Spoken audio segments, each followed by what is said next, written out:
Hello guys, welcome back to YouTube channel. അപ്പോൾ guys, ഇന്നലെ ഞാൻ എക്സാം റിസൾട്ടിന്റെ വീഡിയോ ഇട്ടിട്ടുണ്ടായിരുന്നു. ഞാൻ വിചാരിച്ചു കുറ്റപ്പെടുത്തിയായിരിക്കും കമന്റ്, കാരണം എനിക്ക് മാർക്ക് കുറവാണല്ലോ എന്ന്. പക്ഷെ നല്ല പോസിറ്റീവ് ആയിട്ടുള്ള കമന്റുകളായിരുന്നു, ഭയങ്കര മോട്ടിവേറ്റഡ് ആയിട്ടുള്ള കമന്റ്സ് ഒക്കെ ആയിരുന്നു. അപ്പോൾ എനിക്ക് സന്തോഷമായി ഗായ്സ്. അപ്പോൾ ഇതേ ഇപ്പം തൊട്ട് ഞാൻ ഓരോ പാഠങ്ങൾ പഠിച്ചു തുടങ്ങിയിട്ടുണ്ട്. സോഷ്യലാണ് നമ്മൾ കൂടുതലായിട്ട് ഇതാകണ്ടേ, കാരണം സോഷ്യൽ പഠിച്ചാലും തീരില്ലാത്തൊരു സംഭവമാണ് ഗൈസ്. അപ്പോൾ ഞാൻ സോഷ്യൽ ഓരോ ചാപ്റ്റർ വെച്ച് ഇങ്ങനെ ഒരു സ്റ്റഡി പ്ലാൻ വെച്ച് പഠിച്ച് തുടങ്ങിയിട്ടുണ്ട്. അപ്പോൾ ഗൈസ്, രാവിലെ ഒരു തിക്കും തിരക്കാണ് സ്കൂളിൽ വേണതിൻ്റെ ഒക്കെ. അപ്പം ഞാൻ വിചാരിച്ചു ഈവനിങ്ങിലത്തെ ഒരു കുറച്ച് കാര്യങ്ങളൊക്കെ കാണിക്കാമെന്ന് വിചാരിച്ചു. സ്കൂളിൽ വിട്ട് വന്നു. സ്കൂളിൽ വിട്ട് വന്നിരുന്ന് സ്പെഷ്യൽ ക്ലാസ് ഉണ്ടായിരുന്നു. പിന്നെ ഇപ്പോൾ എക്സാം തുടങ്ങിയിട്ടുണ്ട് രാവിലെയും വൈകിട്ടും. അപ്പോൾ അത് കാരണം ഒരു സ്പെഷ്യൽ ക്ലാസ്സിന് എക്സാം ആണ് എടുക്കണം. പിന്നെ ഇന്നൊരു പരിപാടി ഉണ്ടായിരുന്നു സ്കൂളിൽ. അപ്പോൾ അതുകൊണ്ട് ഗൈസ്, നമ്മുടെ ലൂണ. അപ്പൊ അതുകൊണ്ട് നേരത്തെ വിട്ടു, എക്സാം കഴിഞ്ഞ് നേരത്തെ വിട്ടു ഗൈസ്. അപ്പൊ ഞാൻ വീട്ടിൽ വന്ന് പിന്നെ എന്തെങ്കിലുമൊക്കെ കഴിക്കും. പിന്നെ SSLC എക്സാം വരെ എനിക്ക് രാവിലെയാണ് ഗൈസ് ട്യൂഷൻ. വൈകിട്ടാണ് ഗൈസ് ട്യൂഷൻ. വൈകിട്ട് 6 മണിക്ക് തുടങ്ങി, അത് 9 മണിക്ക് കഴിയും, അങ്ങനെയാണ്. അപ്പൊ ഇനി എനിക്ക് അതിന് പോകണം. അപ്പൊ ഞാൻ ഇവിടെ വന്ന് ഇനി ഫുഡ് കഴിച്ചിട്ട് വേണം പോകാൻ, കാരണം വിശക്കും. അപ്പോൾ ഫുഡ് കഴിച്ചിട്ട് പോകണം. അപ്പൊ ഞാൻ ട്യൂഷൻ ക്ലാസ്സിലത്തെ സ്റ്റഡി പ്ലാൻ ആണ് ഫോളോ ചെയ്യുന്നത്. അത് എങ്ങനെയാണെന്ന് വെച്ച് കഴിഞ്ഞാൽ, ഇപ്പോൾ സോഷ്യലാണ് ഞങ്ങൾക്ക് തരുന്നത്. അപ്പൊ സോഷ്യല് ശനിയും ഞായറും ഒരു പാഠം, ശനിയാഴ്ച ഒരു പാഠം, ഞായറാഴ്ച ഒരു പാഠം, അത് തിങ്കളാഴ്ച ചോദിക്കും. അങ്ങനെ ചേച്ചി ചോദ്യം ചോദിക്കും, നമ്മൾ ഉത്തരം പറയണം. പിന്നെ നമുക്ക് അതിന്റെ കൂടെ മാത്സും കൂടെ കൊണ്ടുപോകാം. കാരണം മാത്സ് എന്ന് പറയുമ്പോൾ അങ്ങനെ പഠിക്കല്ല, നമ്മൾ ചെയ്യലൊക്കെ അല്ലേ. മാത്സ് അത്ര അങ്ങനെ ഹെവി അല്ല. അപ്പം സോഷ്യലിന്റെ കൂടെ നമുക്ക് മാത്സ് ഓരോ ചാപ്റ്റർ ചെയ്ത് ഇങ്ങനെ ചെയ്ത് കൊണ്ടുപോകാം. അപ്പം പിറ്റേ ദിവസം അവിടെ വന്നിട്ട് റിവിഷൻ പോലെ ഇങ്ങനെ ചെയ്യിപ്പിക്കും. അങ്ങനെ അപ്പോൾ ഒരു ദിവസം ഇപ്പൊ തിങ്കളാഴ്ച പഠിക്കുന്നത് ചൊവ്വാഴ്ച ചോദിക്കും. അങ്ങനെ ഞാൻ പഠിക്കുന്ന പാഠം മറ്റേ കേരള ടുവേർഡ്സ് മോഡേണിറ്റി എന്ന് പറഞ്ഞതാണ് ഗൈസ്. അതിനകത്ത് ഫുള്ള് ഇയറുകളാണ് നിറച്ച, ഒരാൾക്കാരുടെ പേരുകളും പിന്നെ ഇയറുകളും ആയിട്ടാണ് വരുന്നത്.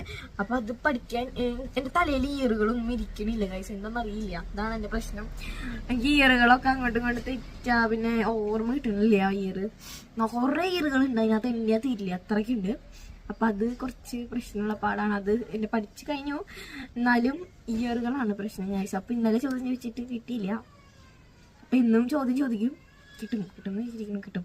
അപ്പോൾ അങ്ങനെയാണ് ഗൈസ്. അങ്ങനെ ഇയറുകൾ ഇങ്ങനെ ഓർമ്മയിൽ വെക്കാനുള്ള വല്ല എന്താ പറയുക ടിപ്സ് ഉണ്ടെങ്കിൽ വല്ല ടിപ്സ് ഉണ്ടെങ്കിൽ എൻ്റെ അടുത്ത് പറയാ. ഇയറുകൾ ഓർമ്മ വെക്കാൻ പറ്റും. വന്ന് കഴിഞ്ഞാൽ കിടന്നുറങ്ങും ഗൈസ്. പിന്നെ പഠിക്കാനൊന്നും പറ്റില്ല, കാരണം അവിടെ ഇരുന്ന് പഠിക്കൽ ഓരോന്നും ചെയ്യല കാരണം നമുക്ക് വന്ന് കഴിഞ്ഞാൽ പഠിക്കാൻ ഒരു ഇതുണ്ടാവില്ല, നമ്മൾ ക്ഷീണിക്കും. അപ്പം അത് കാരണം നമ്മൾ രാവിലെ എണീറ്റിട്ടാണ് പഠിക്കുക. രാവിലെ 3:30 എണീറ്റിട്ട് ഞാൻ ഇരുന്ന് പഠിക്കും. അപ്പോൾ ഞാൻ 7:30 വരെ ഇരുന്ന് പഠിക്കാം എനിക്ക്, കാരണം 9 മണിക്ക് സ്കൂളിലെത്തണം. ശ്രമിക്കുന്നുണ്ട്, പക്ഷെ അതിന്റെ റിസൾട്ട് എന്തോരണ്ടാവുമെന്ന് എനിക്ക് അറിയില്ല ഗൈസ്. അപ്പൊ നമുക്ക് കണ്ടറിയാം ഗൈസ്. എല്ലാവർക്കും പഠിച്ചത് ഓർമ്മയിൽ ഇരിക്കണമെന്നില്ലല്ലോ. ചിലവരുടെ തലയിലത്തെ മറ്റേ ഐക്യു പോലെയല്ല എല്ലാവരുടെയും. അപ്പൊ ഞാൻ കുറെ നേരം പഠിച്ചാലാണ് എനിക്ക് എന്തെങ്കിലുമൊക്കെ കിട്ടാറുള്ളൂ. ഞാൻ അങ്ങനെ ഇരുന്ന് കുറെ നേരം, പ്രത്യേകിച്ച് ഇയർ ആകുമ്പോൾ പിന്നെ പറയണ്ട, കുറെ ഇരുന്ന് പഠിക്കണം ഗൈസ് എനിക്ക്. അപ്പോൾ ഗൈസ്, ഞാനിപ്പോൾ വന്നുള്ളൂ. അപ്പോൾ ഞാൻ ഈ ഡ്രസ്സൊക്കെ ചേഞ്ച് ചെയ്ത് ബാക്കി കാര്യങ്ങളിലേക്ക് കിടക്കട്ടെ. എനിക്കിനി ഡ്രസ്സ് മാറിയിട്ട് എനിക്ക് പോകണം. ഇപ്പോൾ സമയം 5 മണി 5 മണി ആറായിട്ടുണ്ട്. അപ്പോൾ പറ്റുകയാണെങ്കിൽ എന്തെങ്കിലുമൊക്കെ ഇരുന്ന് വായിക്കണം എനിക്ക് സോഷ്യൽ. അപ്പോൾ ഗൈസ്, നമുക്ക് ട്യൂഷന് പോവാം.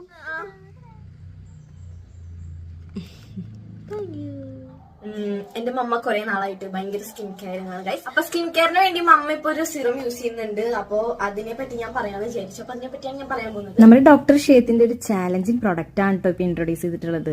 ഇത് വന്നിട്ട് സെറാമൈഡും വിറ്റാമിൻ സിയും 10% വിറ്റാമിൻ സിയും അടങ്ങിയിട്ടുള്ള ആംപ്യൂൾ സെറം. ഇവർ ചാലഞ്ച് ചെയ്യുന്നത് വേറൊന്നുമല്ല, എല്ലാ സ്കിൻ ടൈപ്പിനും ഇത് യൂസ് ചെയ്യാൻ പറ്റുന്നതാണ് പറയുന്നത്. അപ്പൊ നമ്മുടെ ഫേസിനെ ഇത് ഇറിറ്റേറ്റ് ചെയ്യുന്നില്ല എന്നാണ് പറയുന്നത്. അത് സത്യമാണ്. കാരണം എന്ന് വെച്ചാൽ എന്റെ സ്കിന്നിന് അങ്ങനെ സിറം യൂസ് ചെയ്യുമ്പോൾ എനിക്കൊരു ഇറിറ്റേഷൻ തോന്നാറുണ്ട്. പക്ഷെ ഞാൻ ഇത് യൂസ് ചെയ്തപ്പോൾ എനിക്ക് യാതൊരു രീതിയിലുള്ള സൈഡ് എഫക്റ്റോ ബുദ്ധിമുട്ടുകളോ ഒന്നും തോന്നിയിട്ടില്ല കേട്ടോ.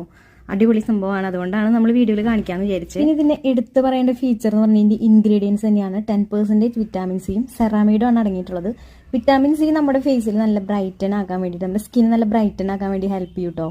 നല്ല പ്രോപ്പർ കെയർ കൊടുത്തു കഴിഞ്ഞാൽ നമ്മുടെ സ്കിന്നിന്റെ ഒരുവിധം പ്രോബ്ലംസ് എല്ലാം സോൾവ് ആവും. എന്റെ ഫേസിൽ നല്ല രീതിയിൽ പിമ്പിളൊക്കെ വന്ന് ഡാമേജ് ആയിട്ടുള്ള ഒരു ഫേസ് ആണ്.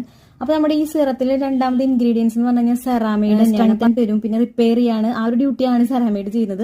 അപ്പം നമ്മുടെ ഫേസിലുള്ള ഒരുവിധം പ്രോബ്ലംസ് എല്ലാം സോൾവ് ആക്കാനായിട്ട് നമുക്ക് ഈ സിറം നല്ലൊരു യൂസ്ഫുൾ ആണ്. പിന്നെ ഇത് വന്നിട്ട് വാട്ടറി ടെക്സ്ചർ ആണ്, നല്ല ലൈറ്റ് വെയിറ്റ് ആണ് കേട്ടോ. അതുകൊണ്ട് തന്നെ നമ്മുടെ ഫേസിൽ ഇത് പെട്ടെന്ന് തന്നെ അബ്സോർബ് ആവും. പിന്നെ ഇതിനെ മോർ സ്പെഷ്യൽ ആക്കുന്നത് വേറൊന്നല്ല, 99% pure and stable vitamin C തന്നെയാണ് കേട്ടോ. നമുക്ക് പ്രൊഡക്റ്റ് വന്നിട്ട് എല്ലാ ഇക്കോം പ്ലാറ്റ്ഫോമിലും, ആമസോൺ, ഫ്ലിപ്കാർട്ട്, നൈക്ക ആൻഡ് പർപ്പിളിലും അവൈലബിൾ ആണ്. അത് മാത്രമല്ല വെബ്സൈറ്റിലും, ഒഫീഷ്യൽ വെബ്സൈറ്റ് വെബ്സൈറ്റിലും അവൈലബിൾ ആണ്. 20% ഡിസ്കൗണ്ട് കിട്ടാനായിട്ട് MALUS2025 എന്ന കൂപ്പൺ കോഡ് യൂസ് ചെയ്താൽ മതി കേട്ടോ. പിന്നെ ലിങ്ക് വേണമെങ്കിൽ ഞാൻ ഡിസ്ക്രിപ്ഷനിൽ ആഡ് ചെയ്യാം. അപ്പൊ 5:45 ഞാൻ വേഗം കുളിച്ച് ഡ്രസ്സ് മാറി ട്യൂഷന് പോവാണ്. അപ്പൊ പോകുന്ന വഴിക്ക് ഞാൻ അച്ഛനെ കണ്ടു അവിടെ നടന്നു വരുന്നത്. അച്ഛൻ സ്കൂളിൽ വിട്ട് ഈ ടൈമൊക്കെ ആവും വീടെത്തുമ്പോ ബസ്സൊക്കെ കയറിയിട്ട് വേണം വരാൻ. അപ്പൊ കുറച്ച് വൈകും.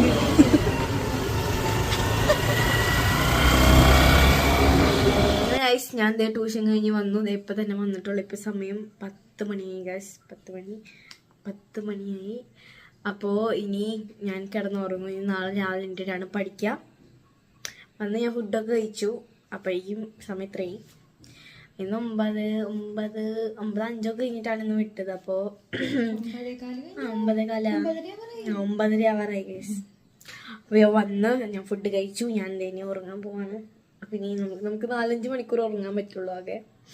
അപ്പോൾ ഗുഡ് നൈറ്റ്. അപ്പോൾ പുതിയൊരു വീഡിയോ ആയിട്ട് ഞാൻ വരുന്നതായിരിക്കും ഗൈസ്. ഇനി ബാക്കി നമ്മുടെ വിശേഷങ്ങളൊക്കെ ആയിട്ട് വരും. നമ്മുടെ പെരുന്നാളൊക്കെ വരികയാണ് ഗൈസ്. നമുക്ക് പഠിച്ചു പൊളിക്കണം. പക്ഷെ പഠിക്കാനുണ്ട് കുറെ, എന്നാലും നമ്മൾ അടിച്ചു പൊളിക്കും. അപ്പോൾ ഗൈസ്, അപ്പോൾ ഇത്രയുള്ള വീഡിയോ ഇഷ്ടപ്പെട്ടാൽ ലൈക്ക് ചെയ്യുക, സബ്സ്ക്രൈബ് ചെയ്യുക, ബെല്ലൈക്കൻ നിന്ന് അനുഭവിച്ച പുതിയൊരു വീഡിയോ ആയിട്ട് വരുന്നവർക്ക്.